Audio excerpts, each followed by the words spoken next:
tal? Buenas noches. Gracias por acompañarme en otro programa de México Social.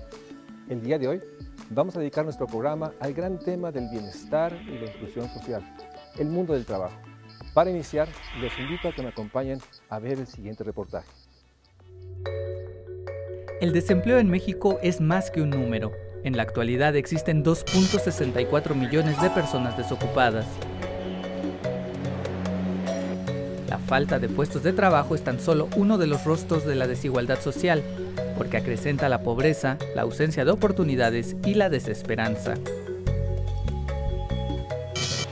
Los estados con mayor índice de desempleo son Nayarit con una tasa de 6.28%, Sonora con 6.23%, el Distrito Federal con 6.11%, seguido de Querétaro con 5.98%, Aguascalientes y Tamaulipas con 5.89%.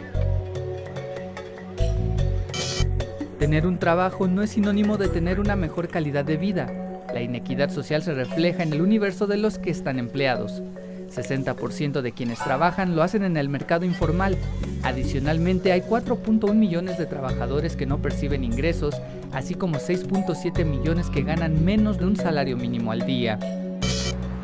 Cifras del Instituto Nacional de Estadística y Geografía, el INEGI, señalan que durante 2012 de las 48.73 millones de personas que tenían una ocupación productiva, solamente 19.46 millones tenían un puesto de trabajo formal. El panorama para los jóvenes es el menos alentador, ya que únicamente encuentran salida a sus aspiraciones en el mercado informal. El INEGI señala que existen 6.87 millones de ellos, entre 14 y 24 años, en ese sector. Esto en el momento más productivo de su vida. Igualmente preocupante es el hecho que, aún consiguiendo empleo, nadie tiene asegurada una adecuada calidad de vida.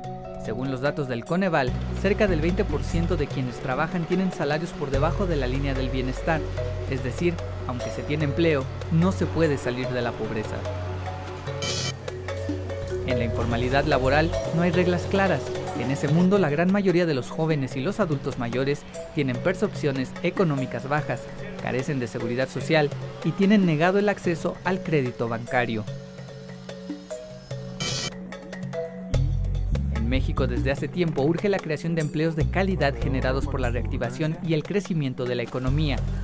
Uno de los temores de la mayoría de la población de nuestro país es quedar desempleada o caer en la informalidad, ya que esto implica la pérdida de la seguridad laboral, un ingreso inestable, así como el daño a la imagen frente a los demás.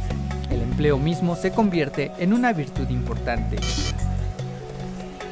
No tener trabajo es una de las mayores disminuciones de libertad que la gente puede tener en una sociedad con un sistema asalariado.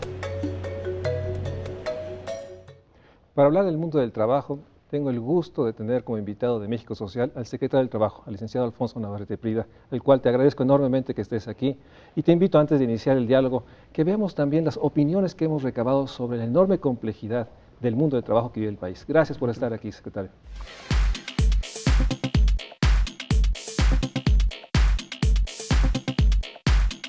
En primer lugar, yo creo que es porque no hay la oferta de trabajo para los puestos o las carreras que realmente se deben ocupar, esos puestos, ¿no? Por ejemplo, en mi caso, yo soy geógrafo y he visto que el trabajo geográfico lo están haciendo biólogos, lo están haciendo ingenieros civiles. Pues son varias las razones. Yo considero algunas son falta de oportunidades por parte del gobierno, hay unos requisitos tal vez. Hay mucha gente que no tiene oportunidad de estudiar y algunos requisitos que no mucha gente cumple para ciertos empleos. Porque no hay políticas públicas que a los jóvenes egresados les aseguren una fuente de empleo inmediatamente saliendo de la universidad. Porque además la riqueza está muy mal repartida y los políticos no se ponen a trabajar. Pues más que nada yo creo que es la falta de oportunidad que le dan más que nada a los jóvenes, ¿no? Como uno. La planificación y las prioridades económicas no han ido enfocadas a un desarrollo incluyente de toda la sociedad, donde todos puedan participar y ser beneficiados de esas estrategias o desarrollo común. No hay suficiente inversión, por un lado, por parte de la iniciativa privada, y por otro lado, el gobierno no fomenta el empleo y no da condiciones favorables para empleo de calidad. Principalmente pues son las políticas que ha adoptado el país, a mi parecer, porque pues no tenemos gobernantes que realmente se preocupen por el pueblo y pues el pueblo padece desempleo a causa de esto. Pues a veces porque en las empresas te contratan por palancas, ¿no? O sea, muchas veces hay muchísimas palancas y es así como que, pues si vienes con cartita de alguien o recomendado por alguien, te contrato. Si no, no. Secretario, como ves, hay una enorme interpretación sobre las circunstancias del empleo, desempleo. Pero a mí me gustaría iniciar este programa de México Social si nos dieras un panorama. ¿Cómo está el mundo del trabajo en nuestro país? ¿Cuál es la visión que el secretario recoge en estos primeros 5 meses del nuevo gobierno? Buenas tardes, Mario Luis. Un gusto estar contigo y con tu programa. El mundo del trabajo en México es extraordinariamente complejo, lleno de retos y dificultades y también de enormes oportunidades. Somos 115 millones de habitantes, según cifras del INEGI, de los cuales 48 millones son los que son económicamente activos y están realizando una ocupación o una actividad económica. El resto bien son jóvenes que están lejos de la edad de trabajar, o bien son personas que teniendo capacidad de estar ocupados productivamente no lo hacen por diversas causas. Los llamados ninis, o por trabajos domésticos, o por incapacidades, o por vejez, pero el mundo del trabajo lo que mueve al país son 48 millones de mexicanos y los problemas empiezan ahí, de los cuales el 60% de esos 48 millones de mexicanos son trabajadores informales y solamente el 40% de ese universo de mexicanos son trabajadores formales. 6 de cada 10 mexicanos son trabajadores informales, lo que significa que cada vez que el país camina 10 pasos, avanza 4, porque trae tras de sí una carga de personas que no pagan impuestos, que no son beneficiarios de seguridad social formal ni de prestaciones, y esta realidad, además con una tasa de desocupación abierta, como lo decía el reportaje que vimos, de 4.9 a 5.1%, es una tasa, si bien no tan alta como otros países de la OCDE, que esconde también cifras engañosas, porque hay otros 8 millones de mexicanos que tienen un empleo precario, que tienen un empleo no remunerador o que tienen un empleo conflictual donde trabajan muchas horas de más a cambio de un salario muy bajo. Entonces los problemas son muy complejos, el país no ha tenido capacidad para crecer en la misma medida que su población se incorpora a las actividades productivas y va siempre teniendo un rezago muy importante de mexicanos que no tienen un empleo formal, un empleo digno y que pasan al subempleo y a la informalidad.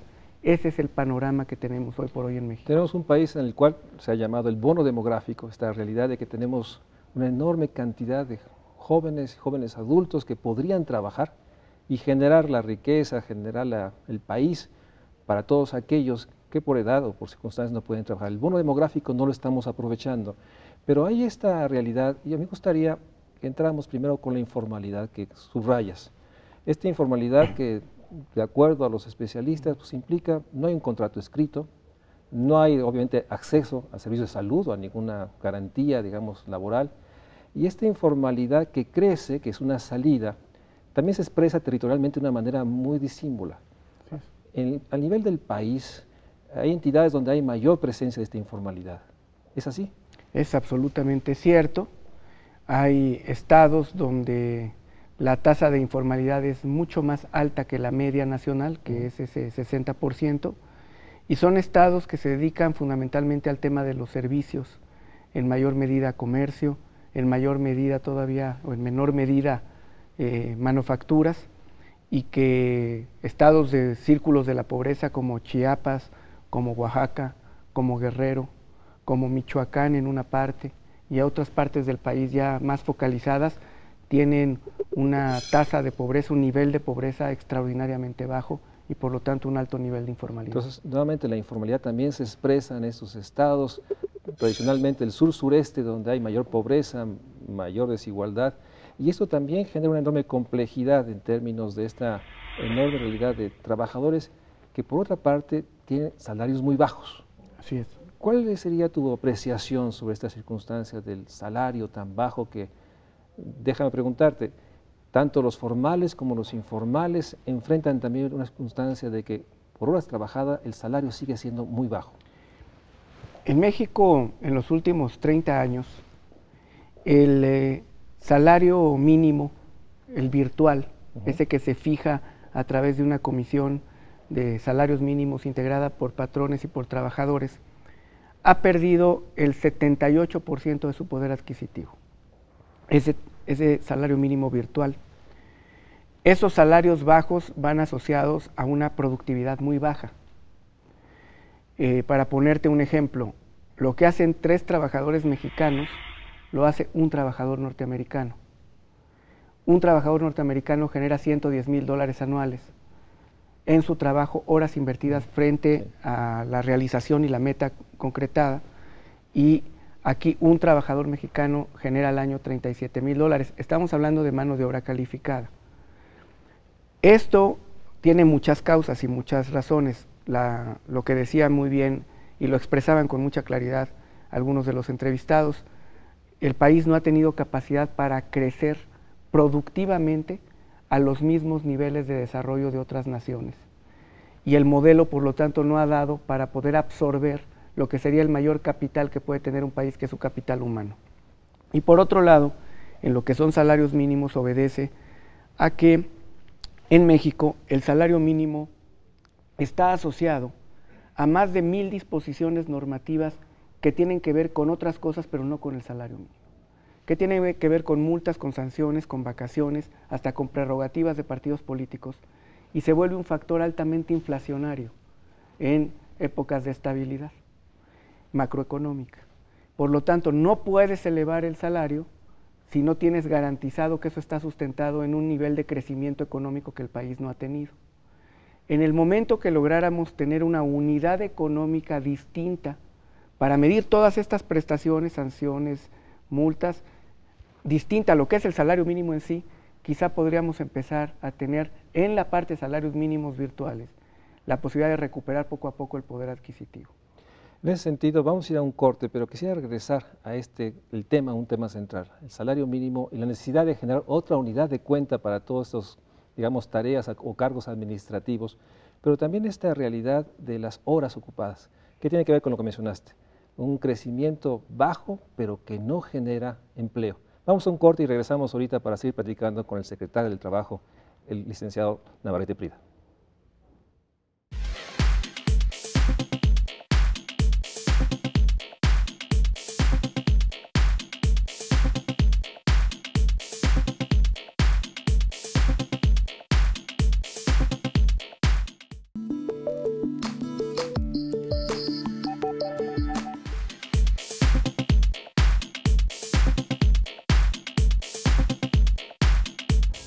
Por la edad y piden muchos requisitos, igual también. Bueno, yo tengo 10 años trabajando en la misma empresa, pero sí veo que mucha gente de la que no se queda a trabajar ahí es por falta de estudios. Bueno, principalmente aquí no se apoya mucho a la cultura. Yo soy instrumentista, ejecutante, y siempre es una de las cosas a las que menos hay presupuesto. Cuando quise conseguir trabajo como empleada, que no tenga que ver con mi proyecto personal, pues sí he conseguido, pero no he tenido tiempo para hacer otra cosa, ha sido de tiempo completo, de 12 horas al día o más. Porque pues ya la mayoría de los empleos ya están solicitando gente que esté preparada, cuando la mayoría de los estudiantes quieren seguir trabajando, quieren trabajar para muchos dedicarse ya a su vida propia. Porque igual a veces pues piden con más experiencia, ¿no? A veces la edad también influye mucho. Piden personas o más grandes o más jóvenes, ¿no? Y siempre el papel es lo más importante. Después de los 35 años ya nadie quiere contratar a nadie, porque parece ser que a esa edad deja uno de ser productivo. Oh, es súper dificilísimo, hermano. Te piden muchos papeles y hay muchas trabas. La verdad, a veces uno lo que quisiera es chambear, güey. Por mi edad, y yo en tiempos pasados fui agente vendedor de una empresa Yo vendía persianas, cortinas, todo. He buscado trabajo y en todas las partes donde he solicitado, aparte de tener mucha experiencia en esto, no me dan trabajo. O sea, yo creo que sí hay bastante empleo, pero el pago es muy poco. Entonces mucha gente que de pronto sí tiene estudios y esas cosas, no pretende trabajar tanto tiempo por tan poco dinero. Secretaria, como ves, la gente dice, y seguramente tú lo tienes más registrado, quieren trabajar, pero hay enormes limitaciones que los llevan por una parte a optar a lo que haya, sea algo informal e incluso algo ilegal. Pero sí hay ciertos grupos que siguen siendo, digamos, teniendo más dificultades. Obviamente está el tema, digamos, yo diría, permanente de la equidad entre mujeres y hombres. Las mujeres siguen ganando menos salarios. Los adultos mayores, obviamente, tienen problemas para poder insertarse. ¿Cómo poder generar esta acción del Estado para proteger a los más vulnerables, para promover realmente su inserción en la dimensión de la complejidad que tú bien nos documentaste, una economía que crece muy poco, genera pocos empleos y que sigue siendo un tema permanente, la inequidad? La inequidad en términos laborales, y que es una forma de discriminación, sigue siendo un padecimiento grave en México. Si bien han habido políticas públicas exitosas hacia ciertos sectores de la población, lo cierto es que en el caso de género sigue siendo por un trabajo igual la mujer menor pagada, de un 30, 35%, en algunos casos hasta un 40%, dependiendo del sector, que reciben menos ingreso haciendo un trabajo igual que los varones. Lo mismo sucede con grupos de discapacitados, lo mismo sucede con los jóvenes. Por ejemplo, en esa tasa de desocupación abierta, que son 2.5 millones de mexicanos, sin contar lo que hablaba de este empleo precario y este grupo de mexicanos muy importante que no se puede esconder. En ese 2.5 millones de mexicanos, más de la mitad son jóvenes. Hay una discriminación, hay una inequidad con respecto a las oportunidades para los jóvenes. Y en adultos ya mayores, en personas mayores de 40, 45 años, el problema es la presión que tiene ese bono demográfico de muchos jóvenes que se integran al mercado laboral cada año, que vienen con mejores capacidades, porque el país en eso sí ha ido evolucionando en su nivel educativo, y que desplazan de alguna manera a población que ya no tiene las mismas cualidades o condiciones, quedando un segmento muy importante de jóvenes en condición de discriminación. El país tiene claroscuros en este sentido, y lo que hay que hacer es aplicar la ley, tener políticas claramente incluyentes y tener programas sociales que atiendan a esa población y programas de carácter cultural que cambien la mentalidad, que es lo más difícil a veces de lograr. ¿Cambiar la mentalidad del empleador? Del empleador, y cambiar la mentalidad de la gente en general, empoderar a la mujer en ciertos aspectos y ayudar, que ese es el tema de fondo, a que nuestra economía sea más equitativa, crezca más y distribuya mejor el ingreso entre la población. Déjame darte un dato que realmente hace mayúsculo la tarea. Según INEGI, hay alrededor de 32 millones de mexicanos que no han terminado la educación básica, que son analfabetas y que tienen un enorme rezago, o sea, no tienen la educación mínima. Y obviamente esta población, ¿sí?, genera una presión brutal porque obviamente opta, como decía el reportaje, pues a los trabajos peor pagados o los que no tengan. O sea, ¿cómo enfrentar el rezago, la enorme realidad del rezago educativo de 30 millones, 32 millones, que es casi la misma proporción de población que tenemos escolarizada, y que no tiene las habilidades y capacidades, y no las va a tener? No sé si están pensando ustedes en promover a través de programas de empleo o a través de habilidades, poder ofertarle, porque tenemos los dos temas, falta de oferta, pero también un mundo del trabajo en que muchos de ellos, como decías, no tienen ni la educación básica o son analfabetos. Ahí hemos tenido inclusive rezagos, María. Hace 6 años y medio teníamos 30 millones de mexicanos que no completaban la educación obligatoria. Hoy en México ya son casi 33 millones de mexicanos. Y ahí lo que el Estado tiene que hacer es una política claramente identificada con ese sector de la población para brindar oportunidad de continuar un estudio o generarles capacitación en habilidades y certificación de habilidades que sí se puede tener. Lo más grave es que mucho de esa población está en un piso extraordinariamente bajo de pobreza, que conjuga pobreza de ingreso con pobreza alimentaria, y que ahí es donde se ha enfocado el esfuerzo en la llamada Cruzada contra el Hambre, con programas no asistenciales, pero que busquen la vocación productiva de cada comunidad y tratarlos de incluir en el desarrollo, que esa es la parte más difícil del programa. Sí se están haciendo esfuerzos en este sentido. La reforma educativa tiende a este tipo de apoyos en tener una educación de más calidad que permita tener habilidades a los jóvenes más acercados, más cerca de la vocación productiva de sus regiones.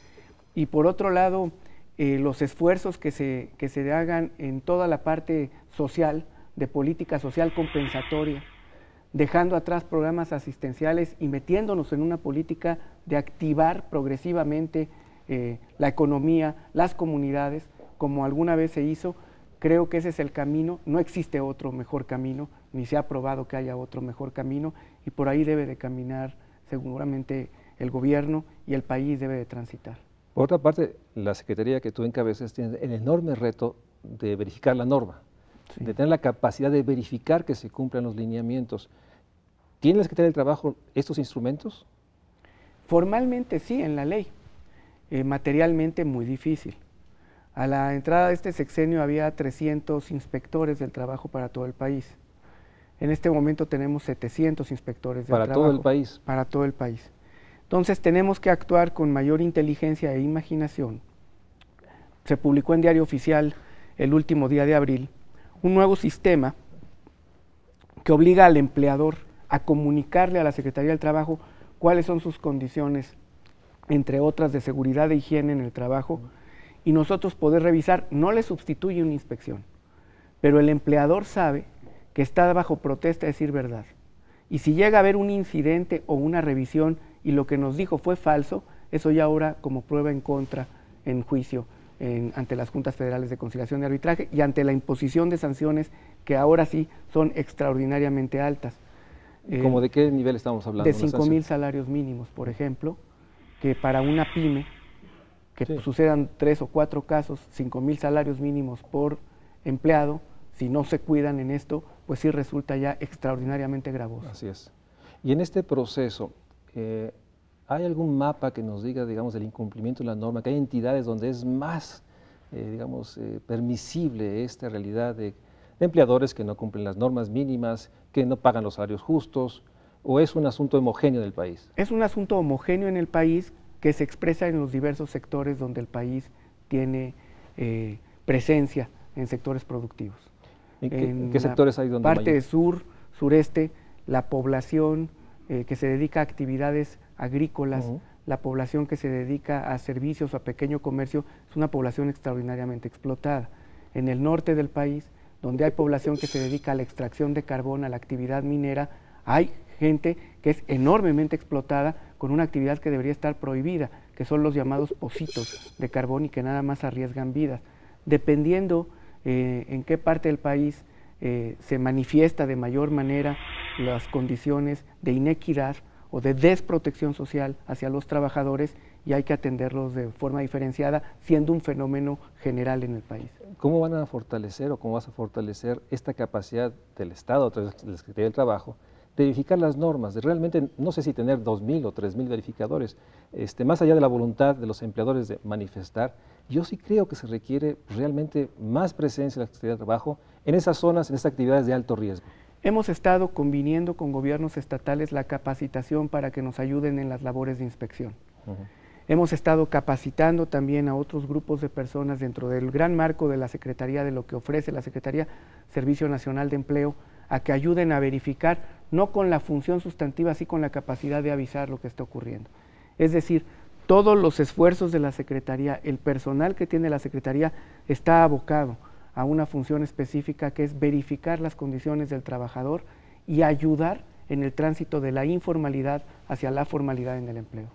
Este tránsito, digamos, enormemente necesario, de que realmente el trabajador informal vea incentivos claros de por qué dejar la calle y poder optar por un mejor, no solo empleo, sino mejor garantía de este empleo en términos de los servicios, ¿es el planteamiento central que están trabajando? Sí. El mayor problema que vemos en el mundo del trabajo en este momento en México, más allá de tener salarios muy bajos, que se vuelve una paradoja, porque en términos de salarios ahora somos más competitivos que China. Y por lo tanto ha sido atractor de inversiones muy importantes México, que en otro momento se hubieran quedado en otro lado.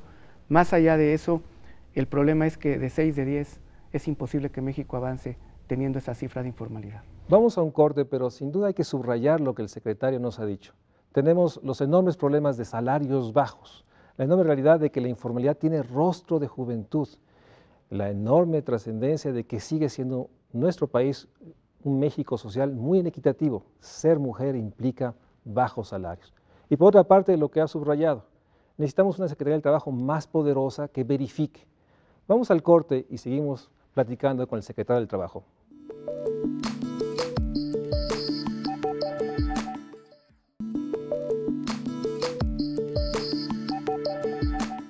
Platicaba con el secretario en el corte, que dentro de esta en realidad de muchos que no encuentran empleo o se emplean en lo que sea, tenemos una dimensión, yo diría dramática, el trabajo infantil. Esta dimensión de que, de acuerdo a cifras oficiales, más de 3 millones de niños están trabajando y que por otra parte hay un enorme reclamo. ¿Cómo evitar estas formas más duras de explotación? ¿Qué está pensando la Secretaría del Trabajo en términos de enfrentar un asunto, digamos, estructural? El trabajo infantil, que sigue siendo una de las enormes causas del incumplimiento de los derechos de los niños en nuestro país. Sí, desde luego, Mario Luis. México ha hecho esfuerzos importantes del 2007 al 2011. En 2007 teníamos 3.600.000 niños trabajando, infantes. Hoy en México son poco más de 3 millones, que siguen siendo muchísimos millones. Así es. México suscribió un convenio internacional con la OIT, el 132, sobre la erradicación del trabajo infantil, que no se ha podido ratificar en el Senado de la República, porque tenemos una contradicción constitucional con respecto a la edad. Tiene que haber una reforma constitucional que permitiera arribar y emparejar las edades. Habla de 15 años y 14 años, un año. Y hay quienes piensan que lo podríamos ratificar en el Senado y que siendo ya la reforma a derechos humanos en su artículo primero parte de la Constitución, tendríamos que irnos siempre en la interpretación pro homine, lo que más beneficia a la persona a 14 años. Sin embargo, lo correcto sería hacer una reforma constitucional, que estamos preparando la iniciativa, presentarla y rápidamente poder sacar un tema que beneficie a todos. La legislación federal del trabajo prohíbe el trabajo de menores de 14 años y de 14 a 18 años solamente es permitido en aquellas actividades familiares que tengan que ver en el núcleo familiar, en la empresa familiar, y que no les impida seguir teniendo sus estudios, realizando sus estudios. Una vez más vuelve a ser un tema de verificación, tiene que ser un tema de inspección. Ahí pueden ayudar muchas otras dependencias como el Seguro Social, que también realiza verificaciones, como la Secretaría de Economía, porque finalmente es un acuerdo transversal, no es para la Secretaría del Trabajo, es para el Gobierno de México, y sí hay un programa, sí hay un interés vivo, real, de hacer que nuestros niños se dediquen a lo que les es suyo, que es estudiar y jugar, y que puedan con eso convertirse al tiempo en hombres de bien, en adultos con perspectiva a futuro. Lamentablemente las realidades sociales de la pobreza, esta realidad de tener 26 millones de niños en pobreza, muchos de ellos 5 millones en pobreza extrema, hambre, hace que las familias para sobrevivir pues lanzan todos sus integrantes al mundo del trabajo. Una parte muy dura son los niños jornaleros. Poco más de 1 millón de niños que trabajan y acompañan a las familias recolectando el tomate, recolectando la fresa, y pues yo diría que la complicidad de los empleadores, ¿sí? Que realmente sabiendo que no pueden pagarle a destajo, digamos, por canasta llena, siguen siendo. ¿Qué podemos hacer ahí? Aplicar la ley.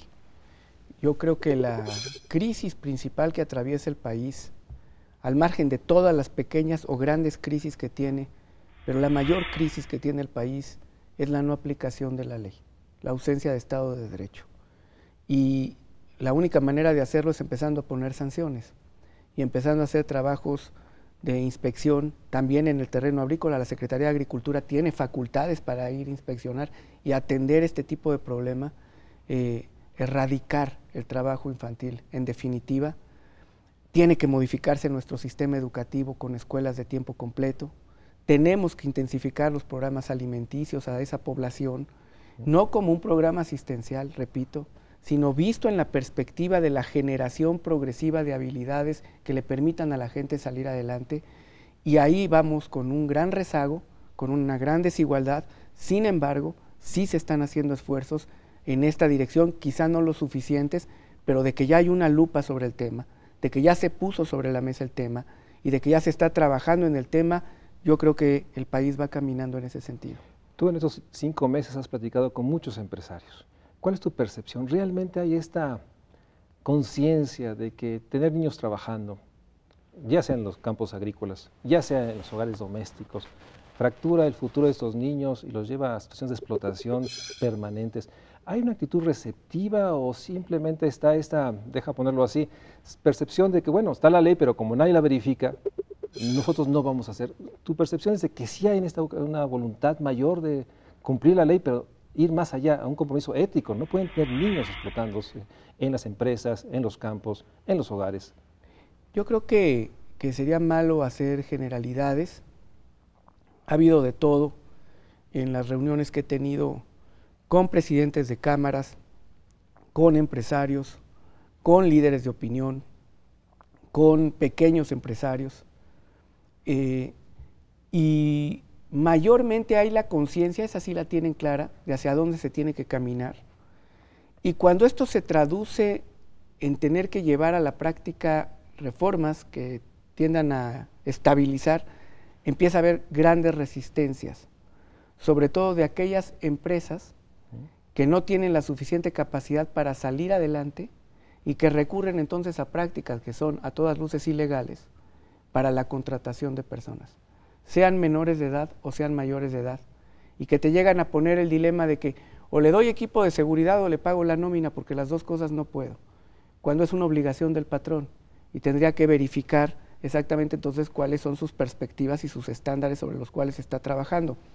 Hay de todo en México, la conciencia la hay, eso no tengo duda, porque el tema lo tienen clarísimo, las resistencias son muchas todavía.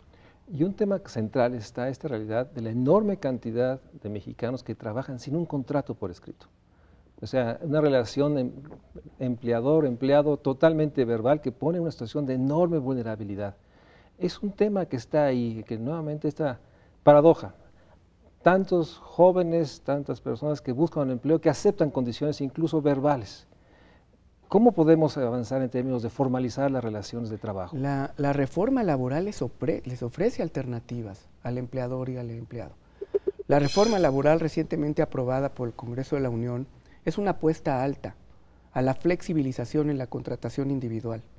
Pero esa apuesta alta está hecha precisamente para eso, para no darle la vuelta a la ley, para que puedas tener contratos por obra determinada que se paga por horas, para que puedas tener contratos de capacitación, para que puedas tener contratos de entrenamiento, para que puedas tener contratos a prueba, con todas las prestaciones y la protección de la ley sobre esos contratos, sin que te genere un vínculo adicional o la posibilidad de enfrentar un juicio en desventaja para el patrón, cuando el objetivo era otro. Deben de acercarse y utilizar la ley. Y aquel trabajador que sienta que está siendo explotado de esa manera, acercarse a los mecanismos que tiene de protección social la Secretaría, como la Procuraduría Federal de la Defensa de los Trabajadores o como la Secretaría en su parte de inspección, para poder nosotros actuar. La Profedet ha recuperado, desde que está la reforma laboral en marcha, casi 40% más en favor de los trabajadores que lo que hacía el año pasado. Y su nivel de efectividad cuando representa a un trabajador en juicio es que se ganan el 90% de los juicios. Entonces, es una instancia que funciona, hay que aprovecharla, hay que acercarse, hay que utilizarla, y está además en toda la República. Hay que difundirla. Tú lo sabes bien, estuviste en las discusiones. La crítica, una de las críticas a la ley era en términos de la flexibilización del empleo. Se decía que ahora era más factible la explotación por el pago por hora, etcétera. ¿Tú estás convencido que esta reforma al revés logra proteger a los trabajadores? Sí, claro, Porque la explotación es un fenómeno de hecho, no de derecho. La explotación ocurre antes de la ley y después de la ley y no por la ley.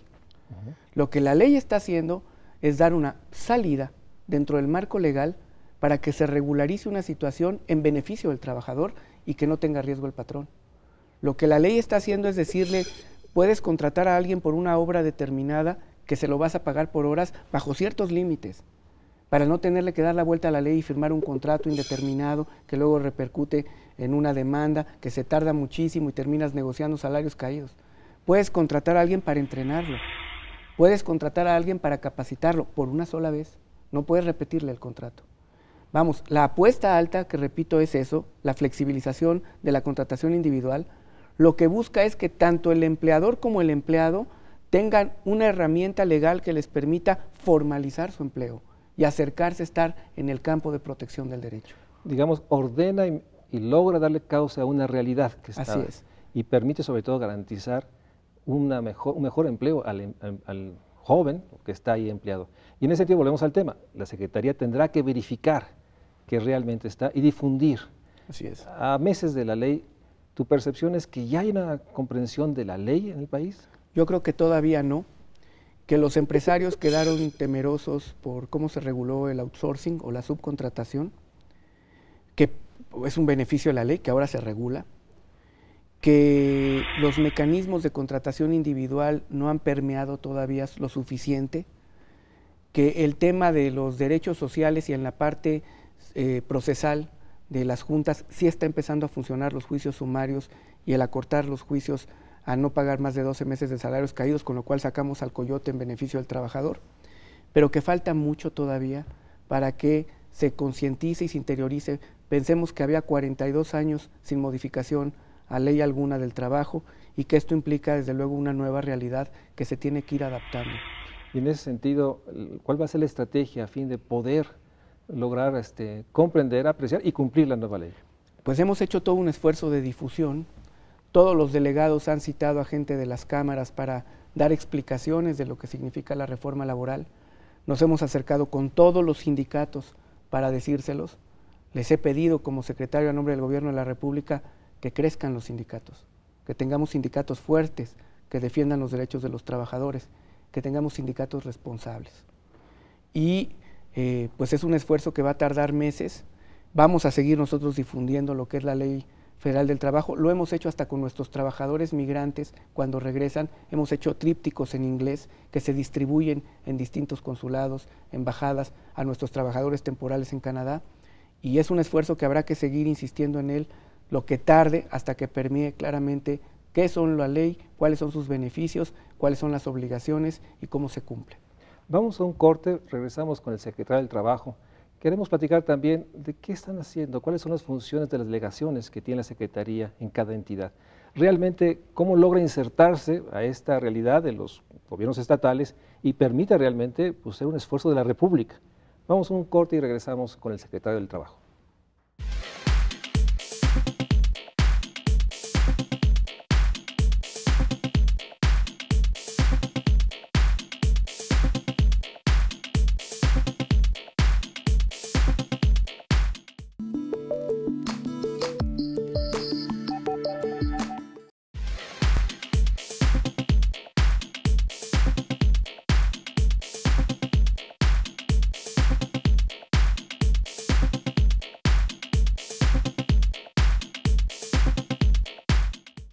Al actual gobierno, secretario, le toca implementar y lograr que la nueva Ley Federal del Trabajo se convierta en realidad.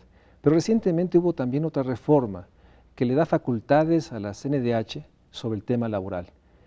¿Podrías explicarnos exactamente cuál es el engranaje, el ensamblaje que hay entre estos dos marcos jurídicos? Con mucho gusto. En 2011 se aprobó la reforma más importante a derechos humanos de los últimos 20 años, donde se modificaron distintos artículos de la Constitución. Entre otros, se abrió en el 102 de la Constitución la posibilidad de que la Comisión Nacional de Derechos Humanos conociera de asuntos laborales. La Comisión Nacional antes de esta reforma no podía conocer de asuntos de naturaleza laboral, en primera, porque la violación de derechos humanos tiene que intervenir una autoridad. No se da violación de derechos humanos entre particulares. Se pueden dar delitos e irregularidades, pero para que se viole un derecho humano tiene que haber una autoridad frente a un particular. Y en las relaciones laborales mayormente lo que hay es un empleador y un empleado. Aparte de que sería muy difícil entrar en los esquemas de conciliación de lo que es pelear salarios de naturaleza económica. Sin embargo, hay una parte, una tendencia en el mundo que los organismos protectores de derechos humanos tienen esta competencia. La CNDH ha intervenido con respecto a las omisiones que la autoridad no ha realizado con sucesos que se han dado a conocer que han impactado a la opinión pública. Danos un ejemplo para poder comprenderlo de una mejor manera. Casino Royal, el News Divine o la propia pasta de conchos ahora que lo podían ellos opinar y atraer. Y entonces, ¿qué fue lo que le faltó a la Secretaría o a las secretarías, dependiendo de dónde caiga para que se cumplieran las protecciones mínimas de los trabajadores ejerciendo su función? Nosotros hemos tomado la decisión, yo por convicción fui fundador de la Comisión Nacional de Derechos Humanos en su primer ombudsman que tuvo como secretario particular. He tomado la decisión desde luego de aceptar todas las recomendaciones de la comisión y trabajar muy de la mano con ellos. ¿Cuántas has recibido? Una, y de las administraciones pasadas había otras 2 pendientes de cumplir, una que estaba en tránsito, de hecho cuando yo llegué, que es la única que se ha recibido, y desde luego cualquier cosa que ayude a mejorar la situación de los trabajadores debe de ser bienvenida. Y si la CNDH puede ayudar y coadyuvar a que el mundo del trabajo sea más seguro, más equilibrado, más justo, más protegido, la parte débil de esta relación entre obreros y patrones, pues desde luego es bienvenida. ¿Cómo opera a nivel nacional? Un trabajador en un estado de la República hace una denuncia ante la CNDH de violación de sus derechos, lo investiga la CNDH. Y llega a una parte primera de conciliación, si es posible, si no ha habido una violación de tal naturaleza a los derechos humanos que sea considerada como grave, que ya no admita una conciliación, si es posible se concilia, y si no, la comisión entra en la fase de la posibilidad de emisión de una recomendación de carácter público no vinculatorio. Ha funcionado, yo creo que el esquema de esta manera. La Secretaría del Trabajo tiene órganos que atienden, de alguna manera protegen los derechos humanos de los trabajadores, la Procuraduría Federal del Derecho de los Trabajadores o las propias labores de inspección, y pues se trata de que trabajemos todos en conjunto bajo un mismo objetivo. Teniendo esa estructura, la CNDH, la Secretaría tiene 32 delegaciones. ¿Cuáles son las funciones de esas delegaciones?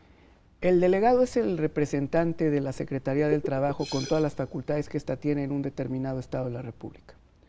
Es decir, tiene facultades para ayudar en el registro de asociaciones, tiene facultades para ayudar en la conciliación cuando las partes no se han puesto de acuerdo, en la contratación colectiva, revisión de contratos colectivos de trabajo, tiene facultades para ayudar a conciliar problemas en lo individual, tiene facultades a través de las oficinas de la Procuraduría de Defensa del Derecho de los Trabajadores de asesorar o patrocinar a un trabajador ante las juntas federales de conciliación y arbitraje que hay en distintas partes del país, tiene facultades para inspeccionar y hacer programas de inspección y de verificación en los estados de la República, tiene facultades para recibir opiniones y para vincularse inclusive con los gobiernos estatales en programas de carácter común, de capacitación, de empleo, de ayudar a bajar el Servicio Nacional de Empleo, que es el subsidio que tiene la Secretaría y que se derrama en todo el país y que honestamente funciona y funciona muy bien. En ese sentido, uno de los temas lamentablemente recurrentes siempre es el tema de la corrupción. La posibilidad de que las funciones de gobierno a la hora de la verificación o a la hora de acuerdo estén atrapadas en esta realidad que es una pandemia que tanto nos erosiona como país. ¿Cómo poder enfrentar o cómo está enfrentando la Secretaría del Trabajo cuando hay denuncias de que una de las partes, en este caso las delegaciones o algún funcionario que está verificando, no está cumpliendo la norma y está siendo corrompido? Con las unidades de control fuertes, de verificación y de control al interior. Por ejemplo, en pasta de conchos se terminó por cesar y por llevar a procedimiento a diversos servidores públicos, porque es imposible que dijeran que hacía 15 días antes de ese accidente que le costó la vida a 56 personas, se había hecho una inspección y todo estaba en orden. Había corrupción, evidentemente, porque la Secretaría ha estado muy vigilante de los informes que se rinden mes con mes y diario los delegados. Hay un buen sistema de coordinación de las delegaciones y porque se les va a empezar a poner metas medibles, cuantitativas, evaluables, para que sepamos que su trabajo está dando un fruto y se refleje en beneficio de algo, que al final de cuentas la política pública tiene que ir en beneficio de la gente. Con una unidad fuerte de Contraloría vigilante frente a una denuncia y atendiendo bien las labores, la Secretaría disminuimos notablemente las posibilidades de corrupción que se puedan dar. Pero es un tema que está el secretario vigilante en términos de asegurar que realmente no suceda casos tan dramáticos como pasta de conchos, sobre todo si es producto de la corrupción. Así es, y lo mismo en las juntas federales de conciliación y arbitraje. Hay casos muy delicados en algún estado de la República que van a terminar con acción penal y en breve la daremos a conocer. Porque es muy importante conocer esta parte, digamos, normativa. Yo estoy convencido que la Secretaría de Trabajo tiene la enorme misión de lograr que todo trabajo sea digno. En ese sentido, ¿hay algún planteamiento de ampliar las facultades de la Secretaría del Trabajo a fin de poder garantizar un trabajo digno? El presidente, en la evaluación que tuvimos con los funcionarios de la Secretaría, es una evaluación que él hace con todas las secretarías, dura 5 horas por lo general, donde no se levanta el presidente, se le hace una exposición y él está haciendo preguntas directas a los colaboradores sobre lo que él quiere y lo que se espera.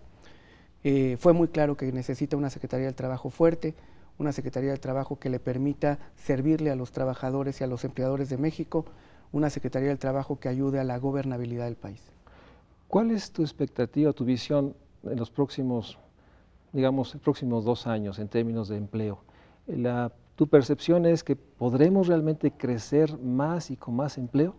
Si sacamos las reformas estructurales que México requiere, que queda sacar bien la financiera, sacar la reforma sendaria y la reforma energética, y tenemos oportunidad de crecer a tasas superiores al 5%, México está en condiciones perfectamente, con buena capacitación y meternos a las cadenas de valor en materia de productividad, de crecer y de dar más de 1 millón de empleos por año. ¿Qué sería la meta? ¿Qué sería la meta histórica que siempre estamos señalando. Y que no cumplimos. Y que no cumplimos. Y nos queda también, y nuevamente regreso, porque es un tema central, el salario. Es una realidad. Muchos universitarios recién egresados están siendo contratados por 6,000, 7,000 pesos. Algunos, ante las enormes fallas del mercado del trabajo, optan por cualquier empleo, sea taxista, sea alguna actividad muy lejana a eso.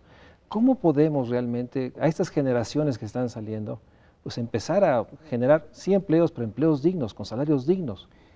Hay una discusión en el mundo con respecto a que si es más importante ahora la estabilidad macroeconómica o la creación de puestos de trabajo. Por ejemplo, los Estados Unidos de Norteamérica tienen una política monetaria en materia de tasas de interés que no va orientada a la inflación, sino va orientada en tasa cero a que disminuya los niveles de desocupación abierta a niveles anteriores a la crisis del 2008-2009. Otros países en el hemisferio han aumentado salarios y generado su crecimiento de mercado interno para poder avanzar. En el nuestro, la apuesta que estamos haciendo es a la productividad.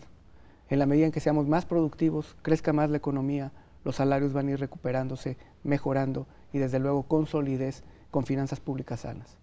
Este es el primer mes de mayo, Día del Trabajo, que le toca a la administración del presidente Peña. ¿Cuál sería, digamos, los objetivos al siguiente mes de mayo de 2014? ¿Cuál es el programa de trabajo que esperas lograr dentro de 1 año exactamente? Que hayamos tenido éxito en el programa de migración de la informalidad a la formalidad, que hayamos podido tener una política de inclusión laboral, que el 27 de febrero es un compromiso evaluarla, con más de 35,000 personas con discapacidad incluidas en el mercado de trabajo, que hayamos podido ya sacar adelante la reforma constitucional en la materia de erradicación del trabajo infantil y que los factores de la producción sigan armónicos como en México, conservando el mayor activo que tiene la política laboral en México, que es la paz laboral.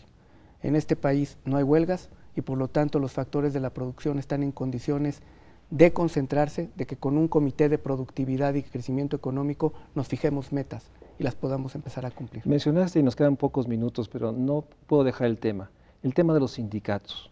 hay la enorme convicción de que sin duda puede ser un agente de cambio, de construcción, de beneficio y bienestar para los agremiados.